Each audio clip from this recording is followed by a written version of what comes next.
Episode 6, Behind the Noise, Why Rock Music is Making a Comeback. For years, rock was treated like a genre in decline. Too old, too legacy, too tied to the past. But lately, something has shifted.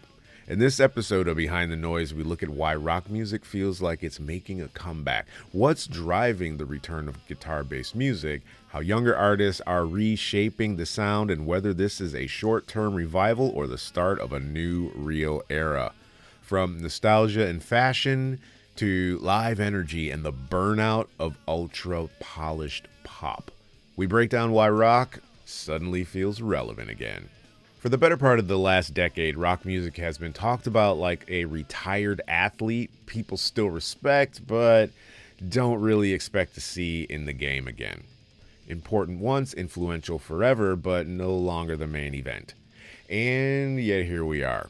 In a moment where guitars feel loud again, rock aesthetics are back in fashion, festival crowds are responding, younger artists are borrowing from alt and grunge and shoegaze and pop punk, and the whole rock is dead conversation suddenly looks a lot less convincing. So, what changed? Why does rock feel alive again? And is this actually a comeback, or are we just seeing nostalgia dressed up in a leather jacket? I'm Vaughn. This is Behind the Noise, and today we're looking at the return of rock music. Rock never really died. One of the weirdest things about the rock is dead conversation is that it was never fully true. Rock didn't disappear, it just stopped being the center of mainstream culture in the way it once was. There's a difference.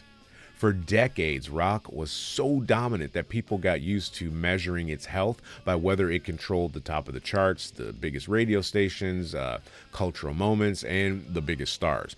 Once it stopped owning all of that, the narrative became, well, I guess it's dead. But scenes don't work like that. Genres don't vanish just because the spotlight moves.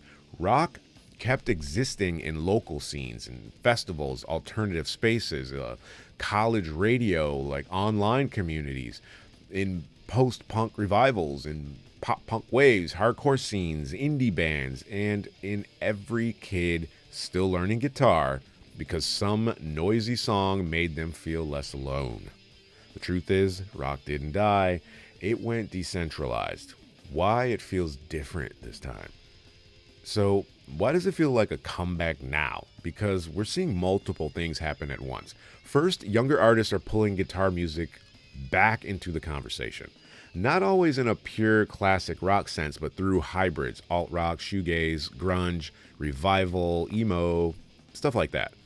Second, audiences seem hungry for mess again, for, distortion, for physicality, for songs that feel like they have a pulse and a bruise. After years of hyper clean, hyper compressed, hyper optimized pop and streaming friendly minimalism, there's a real appeal in hearing something that sounds like it could knock over a lamp. And third, live music has a lot to do with it. Guitar music still translates beautifully in a room. It gives you release, it gives you a moment, volume. It gives you something communal and physical in a way that's hard to replicate. Rock may not dominate every chart, but in a live setting, it still makes perfect sense. Nostalgia helps, but it's not the whole story. Nostalgia is absolutely part of this. Fashion cycles have brought back a lot of the 90s and 2000s aesthetics.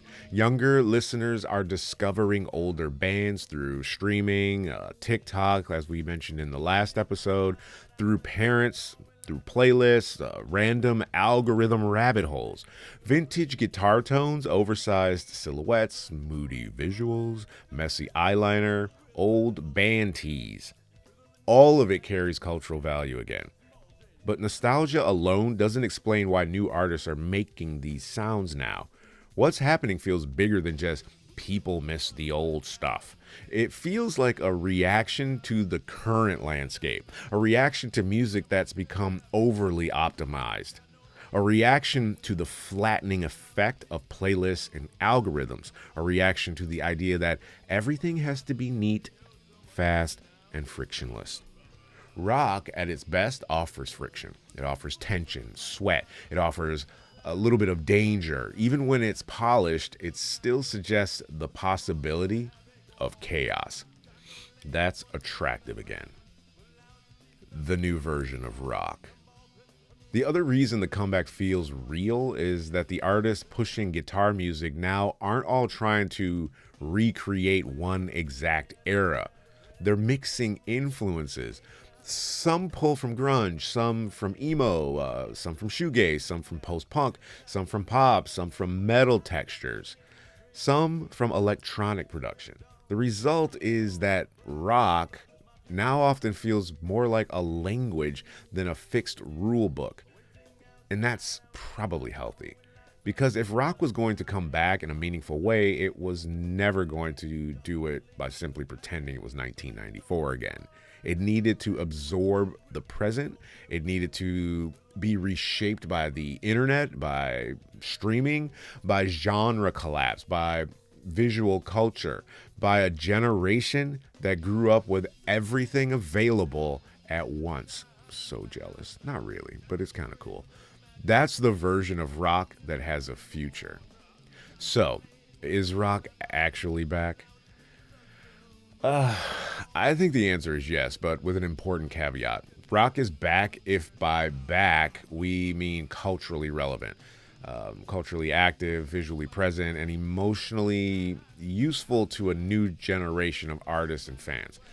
No, it may not own the charts the way it once did, and no, we may never return to the monoculture days where a handful of rock bands dominated everything. But honestly, that version of success might not even be the right measurement anymore.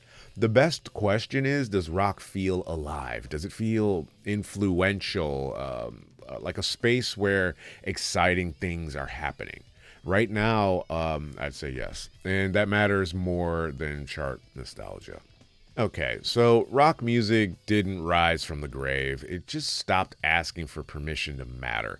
And now, between live energy, younger artists, revival scenes, and a growing appetite for something louder and less polished, it feels like guitar music is once again becoming part of the conversation in a serious way.